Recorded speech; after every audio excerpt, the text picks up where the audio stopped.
Hi friends, आज की class में हम सिर्फ टेंस को सीखेंगे नहीं, टेंस को समझेंगे नहीं, बल्कि करते हैं टेंस का पोस्टमार्टम।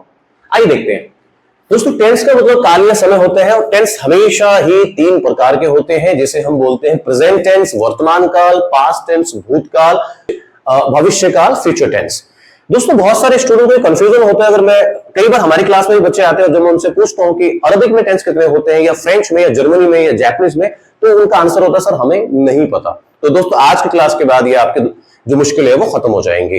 देखिए होता क्या है कि टेंस काल या समय होते हैं, टेंस तीन प्रकार के होते हैं दोस्तों। अभी क्या है कि टेंस चाहे वो कोई लड़का हो, लड़की हो, भारत से बिलोंग करता हो, या कोई वो अमेरिका से बिलोंग करता हो, कोई गांव से बिलोंग करता हो, या शहर से, हम सभी के पास समय तीन ही प्रकार के होते हैं। तो हर एक व्यक्ति का क्या होता है, प्रेजेंट होता है, सभी का एक पास्ट होता है, सभी का एक फ्यूचर होता है।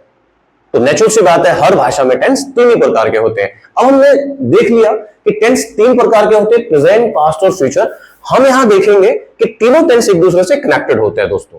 और सिर्फ टेंस नहीं, इस तरह से सारी प्रकृति ही एक दूसरे से, हम सब एक दूसरे से कनेक्टेड होते हैं। एक बार देखते हैं कैसे कनेक्ट होते हैं। जैसे प्रेजेंट टेंस है दोस्त, अभी हमारा 2025 चल रहा है, तो ये पास्ट है कि फ्यूचर है? ऑब्वियस है, 2025 हमारा चल रहा है तो ये प्रेजेंट टेंस है। लेकिन दोस्त जब तक हम लोग 2024 में थे, 2023 में थे, या 22 में थे, तो ठीक यही समय हमारा 2025 जो था वो हमारा फ्यूचर था।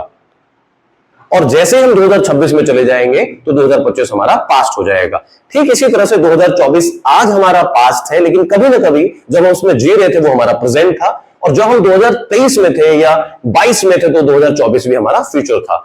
ठीक ऐसे ही 2026 अभी हमारे लिए फ्यूचर है, भविष्य टेंस है हमारा, फ्यूचर टेंस है हमारा। लेकिन जैसे हम उसमें चले जाएंगे तो 2026 हमारा प्रेजेंट हो जाएगा, और जैसे ही दोस्तों हम 2027 में जाएंगे 2026 भी हमारा पास्ट हो जाएगा। इस हमें ट्रिक से एक बात समझ आई है ना। हमने क्या समझना कि तीनों टेंस एक दूसरे से क्या है, कनेक्टेड है। क्या है, एक दूसरे से कनेक्टेड है। तो दोस्तों इस बात को बहुत अच्छे से समझना है। अगर हम सिर्फ टेंस को समझ जाए, सिर्फ प्रेजेंट टेंस को समझ जाए, क्योंकि एक दूसरे से क्या है, ये कनेक्टेड है। अगर हम सिर्फ प्रेजेंट टेंस को समझ जाएंगे तो पास्ट और फ्यूचर हमारे लिए इजी हो जाएगा। वो कैसे? मान लीजिए 10 शरारती बच्चे हैं, किसी मोहल्ले से मिलजुल करके किसी की स्कूटी चोरी कर लेते हैं। पुलिस अगर एक को पकड़ लेगी तो क्या होगा? बिल्कुल आप सही सोच रहे हैं, बाकी सारे लोग भी पकड़े जाएंगे। ठीक वैसे ही चूंकि टेंसेस कनेक्टेड है, अगर हम प्रेजेंट को अच्छे से सीख लेंगे तो पास्ट और फ्यूचर हमें आसानी से हमें समझ आ जाएगा। प्रत्येक टेंस के चार चार भाग होते हैं, जिसे हम बोलते हैं इंडेफिनाइट, कॉन्टिन्यूअस, परफेक्ट और परफेक्ट कॉन्टिन्यूअस। इसमें दोस्तों कोई माथा पच्ची नहीं है। आपने समझना है कि जैसे प्रेजेंट टेंस है उसमें चार पार्ट्स होंगे, पास्ट में भी चार पार्ट्स होंगे, और फ्यूचर में भी चार पार्ट होंगे। इसको आपने वर्ब देखते हैं दोस्तों। वर्ब मतलब होता है action. Any action is called verb, जिसको हिंदी में बोलते हैं क्रिया। इसको हम सीखते हैं एक बार। तो जीवित प्राणियों के द्वारा की जाने वाली गतिविधियों को क्रिया कहते हैं। जीवित प्राणियों के द्वारा की जाने वाली गतिविधियों को, जो भी कोई भी प्राणी है वो कुछ भी करता है, कोई भी एक्शन करता है, उसको हम क्रिया बोलते हैं। जैसे आना, जाना, खाना, पढ़ना, लिखना, सोचना, चलना फिरना आदि। मतलब कर्ता, जिसके द्वारा क्रिया की जाए उसे कर्ता कहते हैं। निम्नलिखित सब्जेक्ट्स होते हैं, जो मेन हमारे सब्जेक्ट्स होते हैं। आई, जैसा हमें पता है, आई का मतलब मैं, वी हम, यू मतलब तुम या आप, दे मतलब वे, ही वह लड़कों के लिए होता है, पुरुष के लिए लगता है, शी मतलब वह स्त्रियों के लिए लगता है, इट का मतलब फिलहाल हम छोड़ देते हैं दोस्तों। ए ऐसे मतलब कोई भी एक नाम, एनी सिंगुलर नेम, एक से अधिक नाम। ऑब्जेक्ट मींस उद्देश्य। रेस्ट ऑफ द सेंटेंस मतलब दोस्तों होता है बाकी बचे हुए वाक्य। बाकी बचे हुए किससे? सब्जेक्ट, वर्ब और ऑब्जेक्ट के अलावा जो भी वाक्य होंगे उसको हम बोलते हैं रेस्ट ऑफ द सेंटेंस। इसको हम शॉर्ट में देख लेते हैं, जो कि हमें आगे चल के टेंसेस में ऐसे ही बनाने हैं। सब्जेक्ट को हम सब बोलेंगे, वर्ब वी, ऑब्जेक्ट ओबीजे, और rest of the sentence ROS. वाक्य चार, सेंटेंस मतलब वाक्य।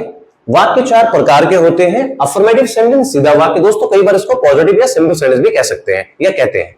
नेगेटिव सेंटेंस मतलब नहीं वाले वाक्य, जहां नहीं की बात आ जाएगी। जैसे कि वह नहीं जाता है, मैं कल नहीं आऊंगा, हमें झूठ नहीं बोलना चाहिए। इंटरोगेटिव सेंटेंस, क्या से शुरू होने वाले वाक्य, जैसे क्या तुम खेलते हो, क्या तुम कल आओगे, क्या हमें अंग्रेजी सीखनी चाहिए, क्या क्या तुम आ रहे हो, क्या तुम पढ़ रहे थे, ऐसे। डब्ल्यूएच फैमिली सेंटेंस, जिसमें कब, क्यों, कहां आदि आए, ऐसे वाक्य जिसमें कब, क्यों, कहां, कैसे आए, उसे हम बोलते हैं डब्ल्यूएच फैमिली सेंटेंस। जैसे तुम कहां रहते हो, तुम कब आओगे, हमें वहां क्यों जाना चाहिए आदि। दोस्तों आज के वीडियो में आप लोगों ने टेंस को प्रॉपर समझा कि टेंस एक दूसरे से कनेक्ट कैसे होते हैं, और अगर हम प्रेजेंट को सीख जाए सिर्फ, तो हमें आगे चल के पास्ट और फ्यूचर हमारे लिए आसान हो जाएगा दोस्तों।